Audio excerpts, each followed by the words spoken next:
Don't mind me, chaps. Just doing the Joe Parker special. Couple lines, rip a couple lines, couple Monster Energies, get the gloves on, whack that heavy bag. You know how it is. You know how it's done, my son. Joseph Parker has recently been lifted. He's been cleared from his drug ban. I remember seeing Joe Parker get the shit beat out of him by Fabio Wardley, and I remember thinking, fuck, this guy was so close. I think that was for a world title. I'm pretty sure that was for a world title. Fuck, sorry, just my hoes are texting me. Just give me a second. I'll be back.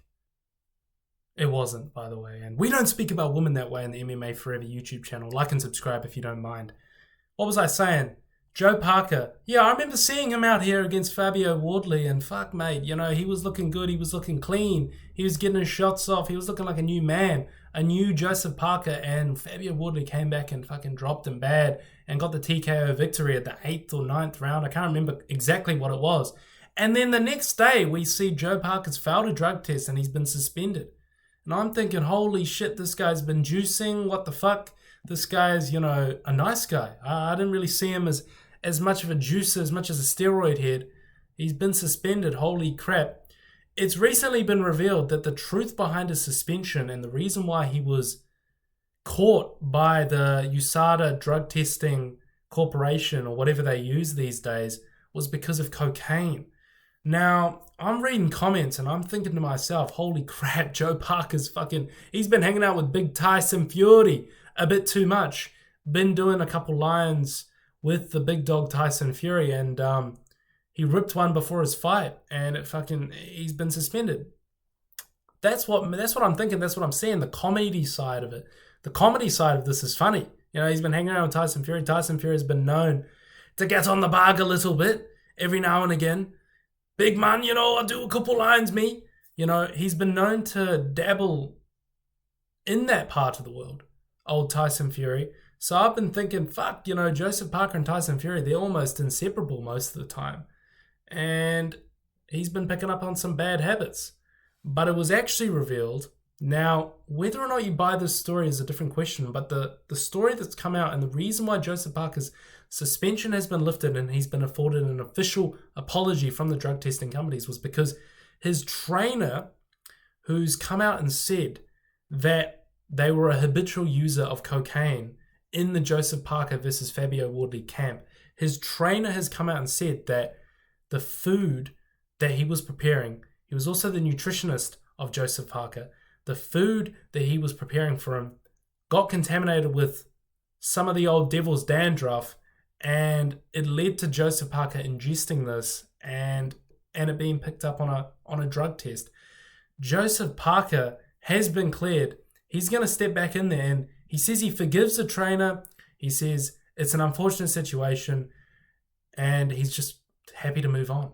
He's just happy to move on. Truly is a crazy situation to be in, where your fucking nutritionist, as your nutritionist frying up the broccoli, cracking the eggs, running a couple lines, a little splash of that gets in the old cooking. He mistakes the Coke for the salt, and he's jamming that in the fucking eggs. All of a sudden, you're failing a drug test and losing millions of dollars. Joseph Parker's had to gone out here and hire lawyers.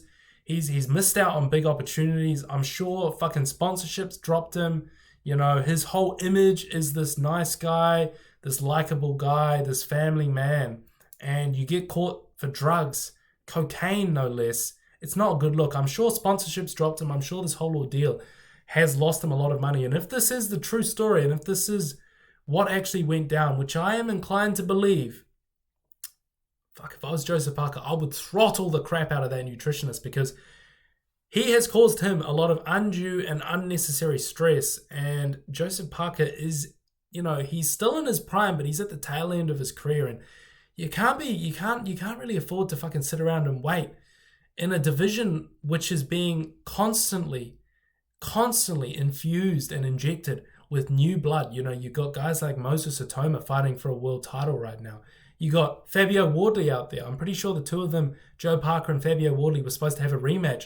This heavyweight division, as Tyson Fury, as Anthony Joshua, as Alexander Usyk, as Deontay Wilder, as all these old guys who used to run the division are kind of leaving, you've got this new blood coming in, and Joseph Parker is kind of on that edge between old head and new head, and he really needs to stay in there and needs to stay active if he wants to make the most of his prime years against these guys, because these young guys are only going to keep getting better.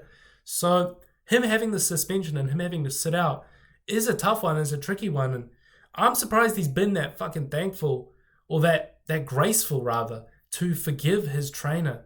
But more power to him. You know, Joseph Parker, as much as he is a great guy, a likable guy, you know, treasure, New Zealand treasure, he has been up to no good in the past. You know, there was that whole meth story. I believe he was transporting meth or something. He was doing some dodgy shit with some gangs, and he got off that. So Joseph Parker has kind of been involved in the drug world a little bit. People don't really like to talk about it much.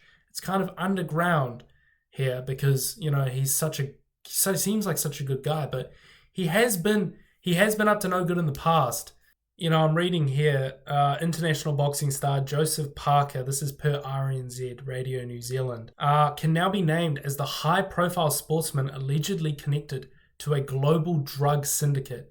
I believe this was with Tyson Fury in the Kinahans. Like, I think it was that kind of situation. Parker was named during the trial of a trio found guilty of importing methamphetamine from California, and this was back in 2019. So he has been up to no good in the past.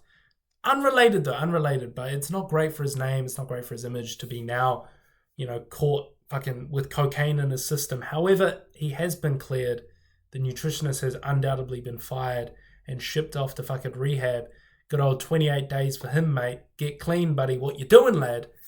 Joseph Parker, he's been cleared. He's set to return. Who do I see him returning against? I think they run the Fabio rematch after Fabio has lost to the hard-hitting man himself, Daniel Dubois.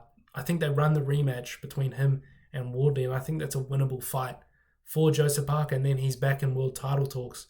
You know, this guy, obviously former WBO champion, he's a legit heavyweight, a legit contender. You know, you could even run the fucking Joshua rematch at this stage, but I don't think they're going to do that. They're going to do Joshua Fury, of course. But that's my breakdown. The truth behind it is, I believe, what came out, and that's just my honest opinion. I don't think Joseph Parker was drilling lines on the day before his fight. Cocaine is a stimulant. It is, you know, it does make you feel hyped, allegedly, so I've heard. You know, it makes you feel good, it makes you feel happy, but it's a party drug. It's a party drug. I can understand fucking Joe Parker ripping a couple lines with the lads if he had beaten Wardley at the after party. I don't understand him ripping a couple before the fucking fight, which is when the drug test occurred. I don't think he was ripping lines, and I do think it was the dodgy-ass nutritionist that was fucking going crazy on the bag as he's cooking up eggs and rice for Joseph Parker.